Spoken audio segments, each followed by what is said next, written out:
토트넘이 본머스와의 경기 전반 9분 만에 터진 파페사르의 선제골로 1대0 앞선 채로 전반전 마무리가 됐습니다. 하지만 스코어로는 담을 수 없는 경기 내용이었고요.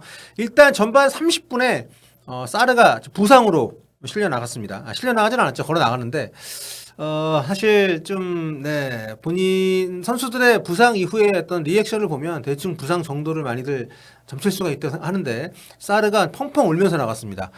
손흥민 선수에게 안겨가지고 또 위로를 받는 모습도 있었는데 골 넣고 나서 사르가 오신 두 번째 골이거든요. 좀 세레모니 좀 격하게 했는데 아무튼 그 뒤로도 경기는 한 20분 정도 뛰었습니다만 오늘 그 벤탄쿠르가 선발로 복귀를 했잖아요. 뜻밖의. 그래서 이제 스쿼드가 이제 조금 나아지나 싶었는데 정말 부상자 총량 보존의 법칙이라도 있는 것인지 사르가 또 곧바로 부상으로 나갔습니다. 사르는 지금 네이션스컵을 이렇게 되면 빠질 가능성도 있기 때문에 아무튼 그런 부분도 걱정이 좀 되지 않을까 생각이 되고요.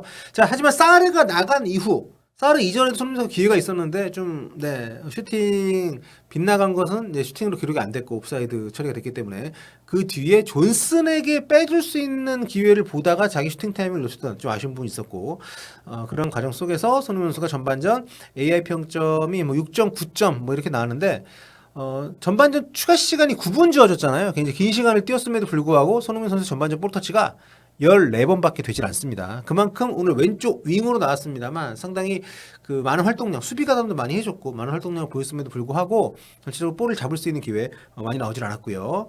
슈팅도 하나만 기록이 됐고 패스도 13번 시도했습니다. 물론 그중에 12번 성공을 시키긴 했습니다만 그 밖에 또 옵사이드에만 4번을 걸리면서 전체적으로 토트넘 공격이 잘 안 풀리는 어떤 이유를 집약적으로 보여주는 그런 스탯을 기록을 했습니다. 일단 본머스가 굉장히 경기를 좀 잘합니다. 6승 1무의 최근 전적이 말해주듯이 이 팀이 어떤 팀을 만나든 강력한 전방 압박으로 상대를 좀 무력하게 만드는 힘이 굉장히 좋고 그리고 역습 상황 또 세트피스 상황 또 제공권 다툼 이런 부분에서 확실하게 토트넘보다 우세한 모습을 보여주면서 전체적으로 전반전 중반 이후를 압도를 했습니다. 토트넘이 전반 23분 손흥민 선수 슈팅 이후로 단 한 번도 슈팅을 하지 못한 채로 전반전을 마감을 했을 만큼 경기 내용이 좋지 않았고 무엇보다 본머스가 수비 가담 공격에 많은 선수들이 올라가지만 수비 복귀 속도가 굉장히 빠르거든요. 이런 과정 속에서 토트넘이 제대로 된 공격 기회를 만드는데 너무도 어려움을 겪었기 때문에 운이 많이 따랐습니다. 실점을 안 했던 것은 이제 후반전 분명 좀 변화가 필요할 텐데 지난번 브라이튼전 때도 그랬죠. 토트넘이 상대의 롱패스에 의한 속공 시도에 굉장히 취약한 모습을 보여줬는데 오늘 그런 부분들이 반복이 되고 있는데 과연 포스테코글루 감독이 2경기 연속 당할 것인지 아니면 어떻게 또 후반전 이번에는 좀 묘안을 보관을 꺼낼 수 있을지 굉장히 기대가 되는 그런 경기고요. 자, 후반전 손흥민 선수도 좀 멋진 골 장면 좀 기대를 한번 해보도록 하겠습니다.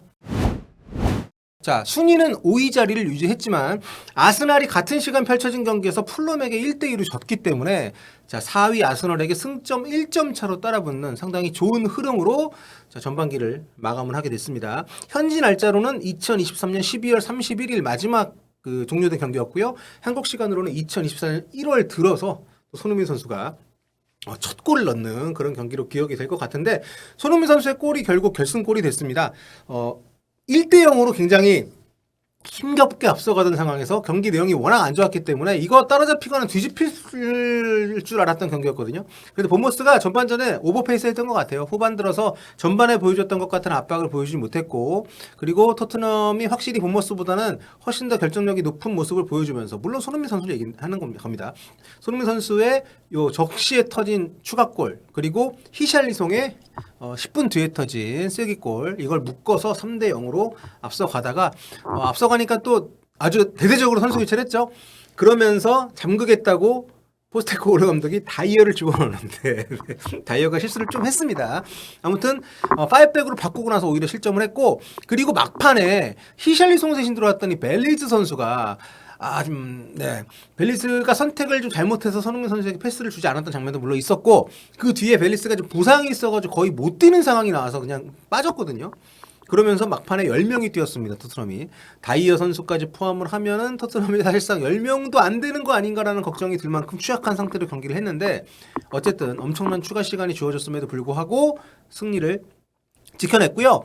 자, 손흥민 선수 풀타임 소화를 했습니다. 자, 기록을 보면 이제 슈팅 2번에서 한 골 넣었고요. 볼터치 38번. 네, 전반전보다는 훨씬 많이 하긴 했습니다. 그리고 이날 패스 31번에서 30번 성공했습니다. 무려 97%의 패스 성공을 보여줬고, 키패스 2번 했고, 그리고 빅찬스 크리에이티드 1번. 요거는 이제 히샬리송이 놓쳤던 그 장면이 아닌가 싶은데, 경합 상황에서 6번 해서 이제 2번 승리를 했고, 전체적으로 볼터치, 경기에 관여하는 빈도수 자체가 높지는 않았습니다만, 그럼에도 불구하고 상당히 영향력 있는, 아무래도 체력적으로 많이 떨어져 있었던 것 같아요. 저는 뭐 부진했다기보다는 손흥민 선수의 역할이 평소 때보다도 많이 제한된, 이거는 저는 감독하고 얘기가 된 거라고 생각합니다. 그래서 동료들보다 약간씩 체력을 아끼는 움직임을 가져가면서 본인이 비축해놨던 에너지를 결정적인 상황에서 골로 터트려주면서 상당히 좀 의미 있는 그런 또 결말에 도달을 했고요. 자, 이렇게 되면서 토트넘 공식 MOM에도 손흥민 선수가 선정이 됐습니다. 손흥민 선수가 이제 최종 후보에 손흥민, 로셀소, 비카리오, 사르, 존슨 이렇게 올라갔는데, 요게 이제 아무래도 이제 팬투표로 진행이 되는 거다 보니까 손흥민 선수가 네, 높은 점수 받았는데, 사실 이 경기에서는 받을 수 있다고 봐요. 네, 사르가 선제골 넣었고, 로셀소가 어시스트 2개 했지만, 네, 뭐 전체적으로 네, 뭐 손흥민 선수 대신에 누가 됐어야 된다라고 얘기를 할 만한 선수는 좀 없지 않았나, 개인적으로 그렇게 생각을 하기 때문에. 네, 그리고 특히 엄청나게 우박이 내리고 막 난리가 나는 통에 손흥민 선수가 좋은 찬스 여러 차례 만들어 냈는데, 요게 동료들이 마무리 못 지어준 상황도 많이 있었고, 특히 황희찬 선수였다면 넣었을 히샬리송이 놓친 찬스, 우리 월드컵 포르투갈전 때 손흥민 선수가 정말 마스크 쓰고 힘겹게 올라가서 기가 막히게 흘려주고, 요거를 이제 황희찬 선수가 멋지게 넣었잖아요. 히샬리송이 이거 못 넣어가지고, 아무튼 골을 넣을 때 못 넣은 것들이 쌓이면서 굉장히 힘들게 갈 수 있었던 경기였는데, 굉장히 토트넘 입장에서는 손흥민 선수의 결정력을 다시 한번 칭송하지 않을 수 없는 아주 멋진 그런 결말에 도달했고요. 자, 그리고 이날 토트넘 입장에서는 좀 아쉬운 부분들이 있었던 게 이제 사르의 부상입니다. 사르가 어차피 이번 경기 이후로 팀 전력면에서 보면 네이션스컵을 가는 일정이었기 때문에 뭐 전력 이탈 측면에서 보면 큰 변수가 아닐 수 있습니다만, 정말 펑펑 울면서 나갔습니다.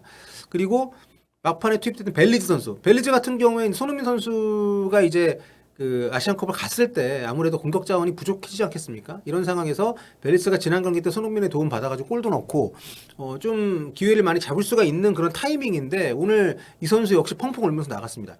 아르헨티나의 완전 어린 선수잖아요. 아르헨티나 출신의 로셀소, 상대팀 수비수인 이 세네스까지 와서 굉장히 많이 위로해주는 모습이 있었는데, 아무튼 좀 보면 그렇습니다. 그러니까 토트넘이 올 시즌에 부상자가 많이 나오고, 그리고 복귀하는 선수가 있으면 또 부상자 발생을 합니다. 이게 포스테코글루 감독의 전술이라는 게, 사실 뭐 이분이 생각이 많고 전술적인 수가 많을 수 있지만 올 시즌에 보여주는 거 보면 명확합니다.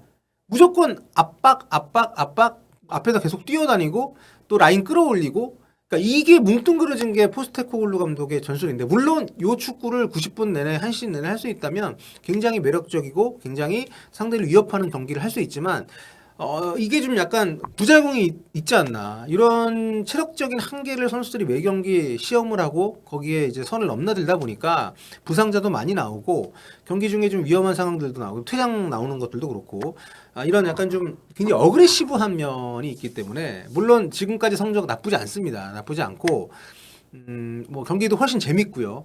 그런데 막상 까보면 지난 시즌 콘테 감독이 이끌었을 때하고 순위나 뭐 이런 거 승무패를 봤을 때 아주 대단한 차이가 나진 않거든요.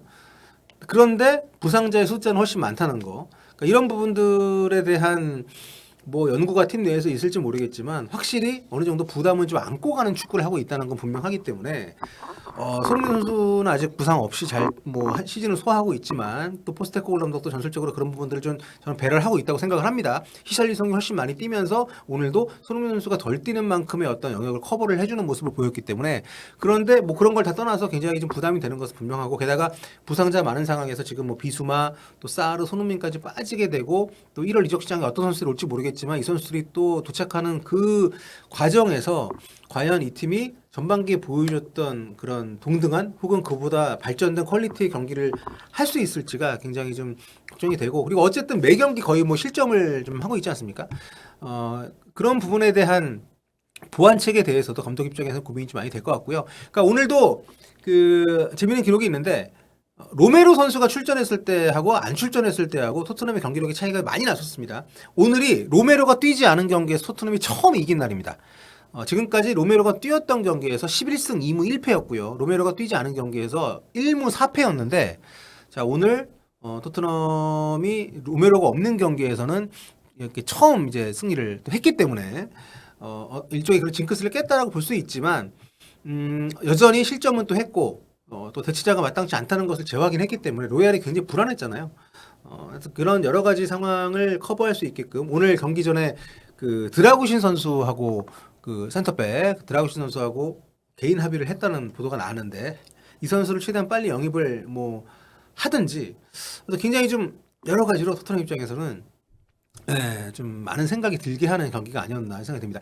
자, 손흥민 선수 오늘 시즌 12호 골 넣었습니다. 득점 랭킹 공동 2위까지 올라간 채로 아시안컵에 갈 수가 있게 됐고요. 상대팀의 솔랑케하고 동률이 됐습니다. 솔랑케도 여전히 본인이 어떤 좀 좋은 능력을 가진 선수라는 것을 오늘 보여주긴 했지만 마무리를 뭐 짓지 못했었기 때문에 그런 부분들이 어쨌든 토트넘 뭐 승리로 이어진 것도 뭐 당연한 얘기지만 토트넘이 그 손흥민 선수의 그 득점 순위 상승을 또 이끌어준 그런 결과를 낳지 않았나. 자 그리고 중간에서 오늘 벤탄쿠르가 선발 복귀한 게 굉장히 큰 화제인데 좀 많이 안 뛰었어요. 60분도 안 뛰고 나갔습니다. 근데 어쨌든 본인의 컨디션을 잘 관리를 하면서 경기를 소화를 했고요. 그리고 로셀수 선수가 확실히 메디슨의 대체 역할을 할 수 있는 좋은 선수라는 거예요. 그러니까 쿨루셉스키가 없을 때 충분히 로셀수가 중앙 공격형 미드필드 자리에서 플레이메이킹을 할 수 있다는 것을 좀 보여줬기 때문에 이 부분도 토트넘 입장에서는 굉장히 긍정적인 부분이 아닌가 생각이 들고요. 다만 이제 비수마가 없는 자리에 대한 고민은 여전히 많이 될 것 같습니다. 왜냐하면 결국 센터백 보호가 전혀 안 되는 상황들이 많이 나왔기 때문에 그런 부분들은 많이 좀 걱정이 될 것 같고 아무튼 뭐 저는 쿨루셉스키를 좋아하고 쿨루셉스키가 이 팀에 기여하는 바가 많다고 생각을 했는데 그 적지 않은 분들이 쿨루셉스키가 없을 때 이겨서 쿨루셉스키가 그렇게 중요한 선수가 아니라는 것을 보여주고 싶다라고 하신 분들 많이 있었거든요. 근데 뭐 꼭 그것 때문만 아니겠지만 어쨌든 셉스비의 공백이 그렇게 많이 느껴지는 경기는 전반전까지였다. 네. 그렇게 또 얘기를 할 수 있을 것 같고 그리고 오늘 존슨과 히샬리송의 합작으로 마무리된 요 득점 패턴이 앞으로 토트넘은 좀 많이 노려야 될 것 같습니다.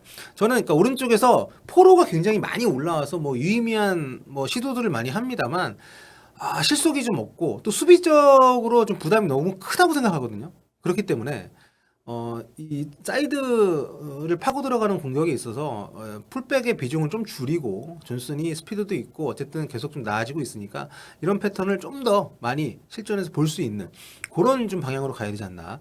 자 그리고 손흥민 선수 오늘 진짜 뭐 대단한 것 같습니다. 누가 봐도 오늘 체력적으로 많이 지쳐 보였고 지난 경기 때도 지쳐 보였고 그런데 이제는 늘어나는 축구 도사가 됐습니다. 본인의 어떤 컨디션, 에너지 이런 것들을 본인이 스스로 파악을 하고 거기에 맞는 경기 운영을 하면서 결정적인 상황에서 확실히 팀에 정말 중요한 골을 뽑아줬기 때문에 역시 손흥민이다 이런 감탄이 절로 나오는 경기였고요. 자 이제 손흥민 선수는 오늘 경기를 끝으로 대표팀에 합류를 해서 아시안컵 우승을 위한 또 전력 투구를 하게 됩니다.